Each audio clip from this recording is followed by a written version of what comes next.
When dealing with the medieval world, it is so tempting to go down the road of knights and chivalry and that larger story. It is equally attempting to live in the realm of religion and the corrupting influence of the church.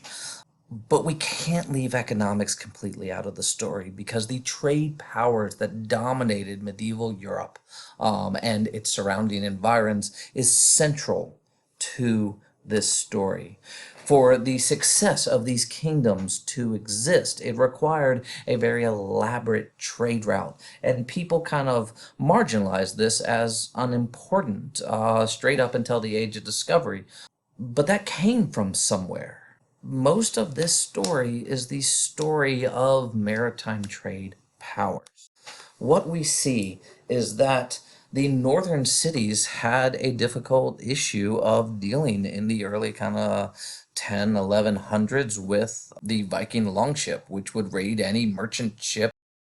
These northern German city-states started developing this ship called the Neff. It was not that effective, but it did have these two kind of protective towers. It'll quickly move into this kind of 12th century or 1100 invention of the cog. It is a ship built very much like a Viking longship with higher sides, but it has these castles on the two ends, essentially, these large fighting platforms that allow you to fire down on Viking longships and make it difficult to be boarded by them. The creation of this very slow, inefficient, but protected ship is going to change the structure of Northern Europe. We're going to get the rise of this new group called the Hanseatic League, mostly German, some Baltic and Scandinavia merchants, mostly Lübeck, Westphalia, Saxony, Gotland, Livonia, who in the mid 12th century, in the mid 1100s, remember, still in kind of the latter stages of the Viking Age, they are going to combine together to make tariff agreements, trade agreements of taxes on each other's imported goods.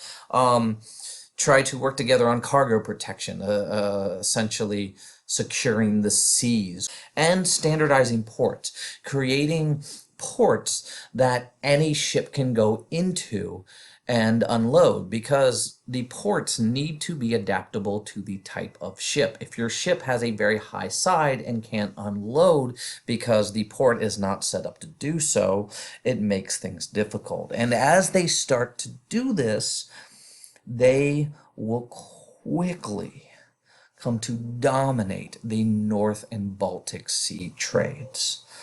They will have complete control of that as well as control down the Rhine and rivers that kind of flow from the interior. They actually very quickly start setting up different kind of trade ports and trade routes. But the fascinating thing is they set up these things called contours. These are trading posts which are not owned by them. They are in other places, independent places, but they are negotiated with the governments or the kings there to control a massive section of the port. These are London, England, Bruges in Holland, Bergen in Denmark, sorry, Bergen in Norway, and of course Novgorod in Russia. And they will completely control these ports. This today is Bergen. This is a modern picture, obviously, but this is the downtown area of Bergen. And one thing you will know is this area in the far right corner there, that is actually the old Hanseatic village in Bergen. It is still there. Fortunately, Bergen was impoverished for quite a while, so it was preserved, and you can actually go tour the Hanseatic village. But what should jump out at you is literally they controlled the entire half of the port of the city, which means they dominated the entire economics of these major cities of London, Nauheim, Bruges. They negotiated directly with leaders. Kings actually did what they said and when they said it. By the 14th century, the Hanseatic League had become so powerful that kings had to oblige by what they wanted. Um, they set the standard price of everything in at least the northern half of Europe.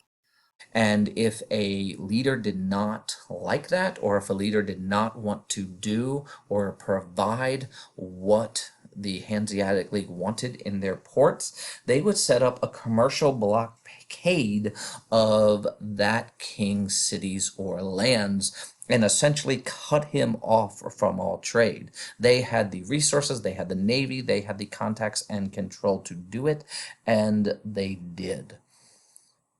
Leaders were literally at their mercy for about 300 years. It was not until essentially the 15th century that we will see this decline.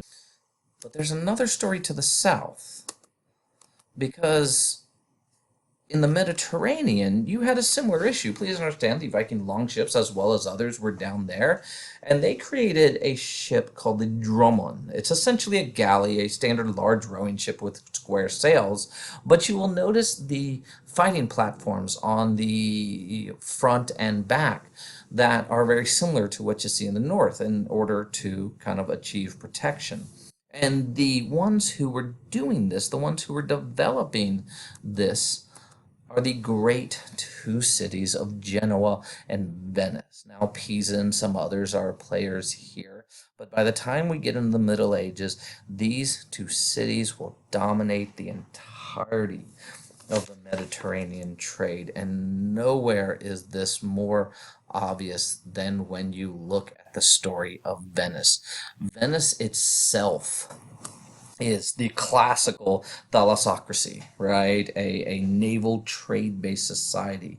They were literally built on a series of small islands on the mouth of a river. The people who lived there originally made their living on the salt trade, gathering salt from upwards and selling it outwards.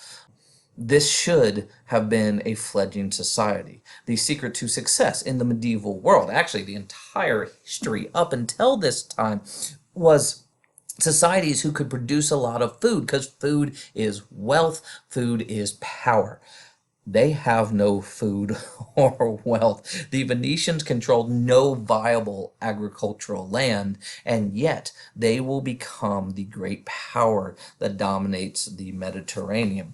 They'll actually not be ruled by a king. They'll rule by what's called the Doge, which is a great council elected from members of the merchant class. So from its very inception, they are a merchant-based society led by merchants, controlled by merchants, focused on the merchant trade.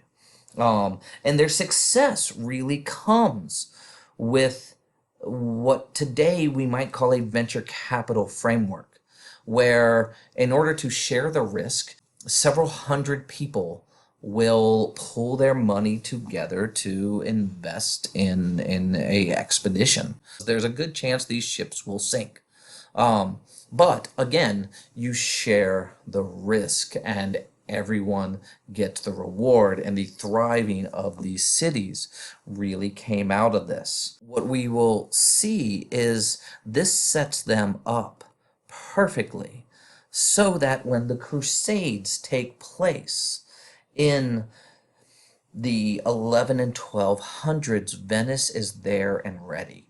The 4th, 5th, and 6th Crusades are really a function of Venice and Genoa, and 7th and 8th actually, attempting to control these ports of Algiers, Tunis, and Tripoli, and Alexandria, Tyre, Antioch, Constantinople.